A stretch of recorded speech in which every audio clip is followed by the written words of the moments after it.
Akşam üstüne doğru kış vakti bir hasta odasının penceresinde. Yalnız bende değil yalnızlık hali.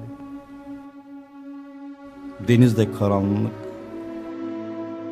gökyüzü de bir acayip kuşların hali. Bakma fakirmişim, kimsesizmişim. Akşam üstüne doğru kış vakti. Benim de sevdalar geçti başımdan. Şöhretmiş, kadınmış, para hırsıymış. Zamanla anlıyor insan dünyayı. Ölürüz diye mi üzülüyoruz? Ne ettik, ne gördük şu fani dünyada kötülükten gayrı? Ölünce kirlerden temizlenir.